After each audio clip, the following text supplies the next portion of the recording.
अस्सलाम वालेकुम। आज हम सेल साइकिल को डिस्कस करेंगे। लास्ट टाइम भी हम सेल साइकिल को डिस्कस कर चुके हैं, लेकिन उसके अंदर हमने उसका एक पोर्शन जो था उसको डिस्कस किया था। आज हम इसके दूसरे पोर्शन को डिस्कस करेंगे। सबसे पहले तो हम सेल साइकिल की डेफिनेशन को दोबारा से देख लेते हैं, ठीक है, कि सेल साइकिल होता क्या है। सेल साइकिल और सेल डिवीजन, ठीक है, ये सेल साइकिल को हम सेल साइकिल भी कह सकते हैं या सेल डिवीजन भी कह सकते हैं। Is the series of event, ठीक है, ये एक ऐसा प्रोसेस है जिसमें जो सेल है वो एक सीरीज ऑफ इवेंट से गुजरता है, और इससे एक जो सेल है वो दो के अंदर डिवाइड होता है, या सेल की डिवीजन होती है, आप सिंपली ये भी कह सकते हैं। तो इसकी बेसिकली दो फेजेज हैं, एक इंटरफेज है और दूसरी माइटोटिक फेज है। इंटरफेस को पहले मैं डिस्कस कर चुका हूँ, उसका जो लिंक है वो डिस्क्रिप्शन में मैं ऐड कर दूंगा, आप वहाँ से उसको जो है वो देख सकते हैं। आज हम जो देखेंगे वो माइटोटिक फेज को देखेंगे। माइटोटिक फेज जो है वो क्या है। माइटोटिक जो फेज है बेसिकली, इसको हम माइटोसिस भी कह सकते हैं, ठीक है। माइटोसिस क्या है, the division of the cell nucleus and its content. Mitosis has four main stages, ठीक है। ये बेसिकली माइटोसिस जो है ये डिवीजन ऑफ न्यूक्लियस और डिवीजन ऑफ साइटोप्लाज्म है। बेसिकली जब सेल डिवाइड होता है तो एक सेल के अंदर जो है वो दो मेन कंपोनेंट है, एक उसका न्यूक्लियस, दूसरा उसका साइटोप्लाज्म। और माइटोसिस की जो है बेसिकली चार फेजेस है। फर्स्ट वन जो फेज है प्रोफेज है, दूसरी जो फेज है वो मेटाफेज है, तीसरी फेज एनाफेज है, और चौथी जो फेज है वो टीलोफेज है। इसको हम थोड़ा सा देखते हैं कि कोई भी सेल है वो किस तरीके से डिवाइड होता है। सपोज ये एक पेरेंट सेल है, तो जब इसके अंदर कोई डिवीजन स्टार्ट होगी, माइटोसिस स्टार्ट होगी, तो उसके अंदर का जो सबसे पहले जो न्यूक्लियस है वो एक से दो में डिवाइड होगा, ठीक है। और उसके बाद जब ये न्यूक्लियस डिवाइड हो जाएगा तो फिर उसके बाद उसकी जो साइटोप्लाज्म का एरिया, मैं पहले भी आपको बता चुका हूँ कि जो सेल डिवीजन है बेसिकली न्यूक्लियस और साइटोप्लाज्म की जो है वो डिवीजन है। जब साइटोप्लाज्म डिवाइड होता है तो उस प्रोसेस को हम साइटोकाइनेसिस भी कहते हैं। न्यूक्लियस की जो डिवीजन है उसे हम कैरियोकाइनेसिस कहते हैं, ठीक है। कैरियोकाइनेसिस और साइटोकाइनेसिस पे भी मैं ऑलरेडी वीडियो बना चुका हूँ कि इनके अंदर क्या फ़र्क है। यहाँ पे भी हम इसको दोबारा से देख लेंगे। तो मज़ीद अगर आप कैरियोकाइनेसिस और साइटोकाइनेसिस को अलग से समझना चाह रहे हैं तो वो भी लिंक मैं डिस्क्रिप्शन में ऐड कर दूंगा, आप वहाँ से देख सकते हैं। तो उसके बाद जब न्यूक्लियस पहले डिवाइड हो गया और जो साइटोप्लाज्म है जब वो भी डिवाइड हो गया, तो इस तरीके से एक पेरेंट सेल से दो जो है वो डॉटर सेल बन जाएंगे। तो ये किस तरह से प्रोसेस होता है वो हम देख चुके हैं कि इंटरफेज के अंदर किस तरह से वो तैयारी करते हैं सेल डिवीजन के लिए। अब आज जो है हम बेसिकली माइटोसिस की जो फेजेस है उसको हम देखेंगे। चले आए हम जो माइटोसिस की पहली फेज को देखते हैं। माइटोसिस की जो पहली फेज है वो बेसिकली प्रोफेज है, ठीक है। अब प्रोफेज से पहले इंटरफेज थी, उसको भी हम पहले डिस्कस कर चुके हैं। तो प्रोफेज में बेसिकली जो है वो सेल डिवीजन के लिए कौन कौन से स्टेप लिए जाते हैं या कौन कौन से जो है वो काम किए जाते हैं उसको हम वन बाय वन देखते हैं। सबसे पहले chromosome become shorter, thick and become visible. क्योंकि बेसिकली जब सेल डिवीजन हो रही होती है तो जो क्रोमोसोम होते हैं वो जो है वो इस शक्ल में नहीं होते जैसे कि ये आपको नजर भी आ रहे हैं, ठीक है, क्रॉस की शक्ल में नजर नहीं आते। जब सेल डिवीजन नहीं हो रही होती तो ये एक धागे की तरह की शक्ल के होते हैं, जिसे हम क्रोमाटाइन कहते हैं।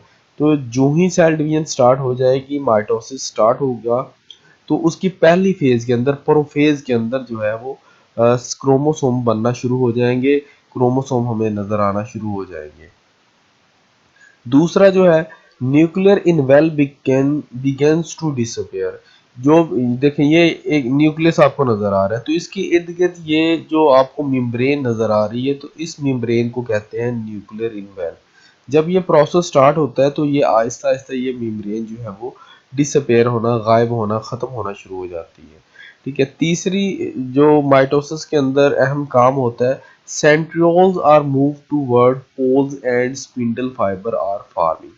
सेंट्रियोल क्या है? बेसिकली ये वाला जो स्ट्रक्चर है, ये इसको हम सेंट्रियोल्स कहते हैं। ये हर सेल के अंदर जो है वो मौजूद होता है, और ये अपने अपने पोल्स देखें, ये आप यहाँ पे बेसिकली होते हैं इन दो पॉइंट्स के अंदर, जैसे ये इस सेल के अंदर भी दिखाया गया है। तो फिर ये अपने पोल्स, ये इनके पोल है, one pole, this is second pole. ठीक है। तो ये वाला जो है वो इस पोल की तरफ आ जाएगा, और दूसरा जो है वो अपने दूसरे पोल की तरफ आना शुरू हो जाएगा, और यहाँ पे आके क्या करेगा? स्पिंडल्स बना देगा। स्पिंडल बेसिकली ये जो स्ट्रक्चर आपको धागे नुमा स्ट्रक्चर नजर आ रहा है सेंट्रियोल से, इसको स्पिंडल्स कहते हैं। स्पिंडल बेसिकली जो है वो क्रोमोसोम की सेल डिवीजन में बहुत ज़्यादा इंपॉर्टेंट रोल रखता है। ठीक है। जो स्पिंडल्स हैं ये बेसिकली जो क्रोमोसोम है उनको अपनी तरफ अट्रैक्ट करते हैं। Spindle fibre are form between the centrioles. ठीक है। और इस तरीके से जो स्पिंडल फाइबर हैं वो बन जाते हैं। नेक्स्ट जो है इसकी सेकंड फेज, उसको हम देखते हैं। ठीक है।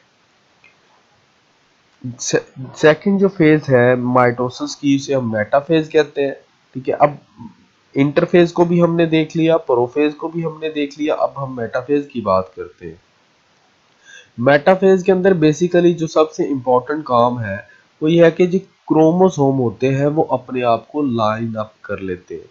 ठीक है। और एक मेटाफेज प्लेट बना देते हैं, या मेटाफेज की जो है वो एक इक्वेटर पे आ जाते हैं। आप इसमें देखें, ये जो स्ट्रक्चर है इसमें जो क्रोमोसोम आपको नजर आ रहे हैं वो लाइन में नहीं है। ठीक है। लेकिन जो मेटाफेज जो ही स्टार्ट होती है, तो वो जो क्रोमोसोम होते हैं वो एक लाइन में, एक तरतीब में, एक इक्वेटर में आ जाते हैं। Spindle fibre attach to the centromere of the chromosome. ठीक है। अब ये सेंट्रोमर बेसिकली जो क्रोमोसोम का वो पॉइंट है जहां से स्पिंडल फाइबर इनको पकड़ते हैं।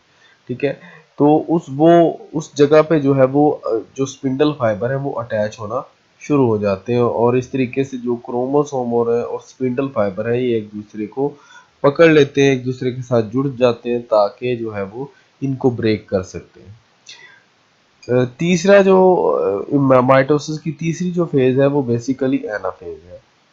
ठीक है। ये भी बड़ी इंपॉर्टेंट फेज है इस लिहाज से क्योंकि इसके अंदर जो क्रोमोसोम होते हैं वो डिवाइड हो जाते हैं। Sister chromatid separate at the centromere and move away. ठीक है। जो सिस्टर क्रोमाटाइड्स होते हैं, जैसे ये पिछले सेल के अंदर आपको दो क्रोमोसोम क्रॉस की शक्ल में नजर आ रहे हैं, लेकिन अगर हम एनाफेज में देखें तो एनाफेज के अंदर एक क्रोमोसोम जो है वो एक साइड पे गया हुआ है, और दूसरा जो क्रोमोसोम है दूसरे पोल की तरफ गया है। ये जो एक दूसरे से अलग हो गए हैं, तो ये बेसिकली ये एक क्रोमोसोम दूसरे क्रोमोसोम का सिस्टर क्रोमोसोम या सिस्टर क्रोमाटाइड्स कहलाता है। तो इसमें एनाफेज में क्या होता है कि जो स्पिंडल फाइबर होते हैं वो क्रोमोसोम को अपने अपने पोल्स की तरफ खींचते हैं, और जिससे जो क्रोमोसोम जो है वो दरमियान में से ब्रेक हो जाता है। जब वो ब्रेक होता है तो फिर वो अपने अपने पोल की तरफ मूव करना शुरू कर देता है, और इस तरीके से जो है वो क्रोमोसोम अपने अपने पोल की तरफ पहुंच जाते हैं। नेक्स्ट हमारे पास टीलोफेज जो है, ये इसके अंदर जो है वो बेसिकली जो क्रोमोसोम होते हैं वो अपने अपने पोल्स की तरफ पहुंच जाते हैं, और हमने पहले स्टेप में देखा था प्रोफेज के अंदर जो न्यूक्लियर इनवेल्प था वो डिसअपेयर होना शुरू हो जाता है। लेकिन इसके अंदर क्या है कि जो न्यूक्लियर इनवेल्प है वो बनना शुरू हो गया। ये देखिए आपको डॉट डॉट नजर आ रहे हैं, ये जो क्रोमोसोम अलग हुए थे, ये इनके इर्द गिर्द जो है वो जो है न्यूक्लियर इनवेल्प जो है वो बनना शुरू हो गया है। लेकिन इसमें डिसअपेयर क्या होगा, इसमें जो स्पिंडल फाइबर बने थे उस प्रोफेज में वो डिसअपेयर होना शुरू हो गए हैं।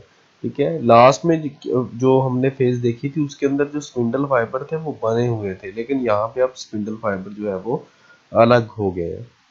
उसके बाद ये इस तरीके से जो एक सेल है वो दो में जो है वो डिवाइड होने के लिए अब रेडी हो गया है। अब अभी फिलहाल जो है वो न्यूक्लियस की डिवीजन हुई है। नेक्स्ट टाइम में जो है वो बेसिकली साइटोकाइनेसिस होगा, और साइटोकाइनेसिस जो है वो सेल को दो हिस्सों में डिवाइड कर देगा। अब हम साइटोकाइनेसिस की बात करते हैं कि साइटोकाइनेसिस क्या है? The process that divide the cytoplasm. ठीक है।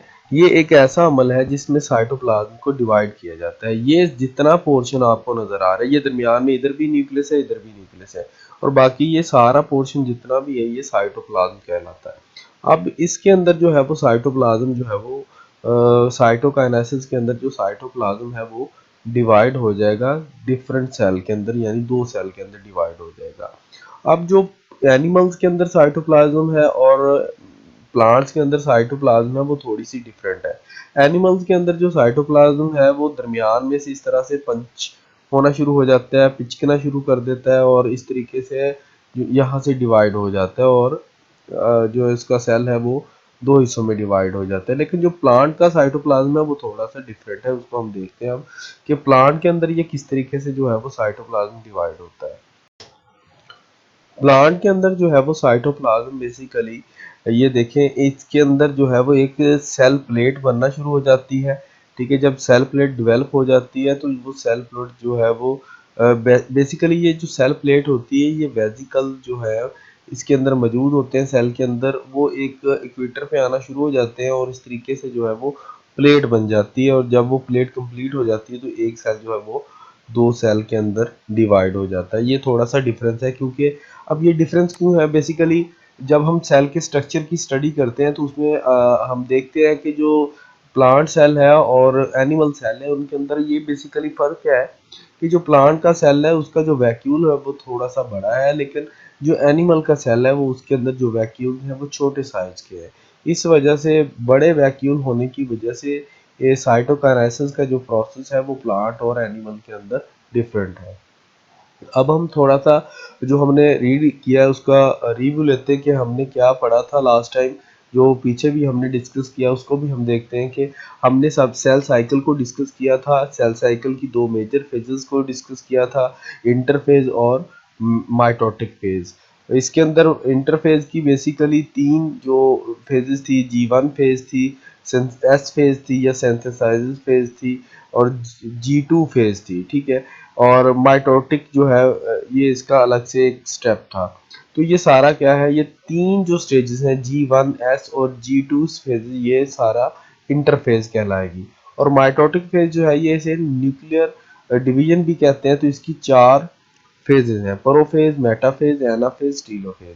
और उसके बाद जो है वो साइटोकाइनेसिस हुआ जिसके अंदर जो है वो साइटोप्लाज्म डिवाइड हुआ था।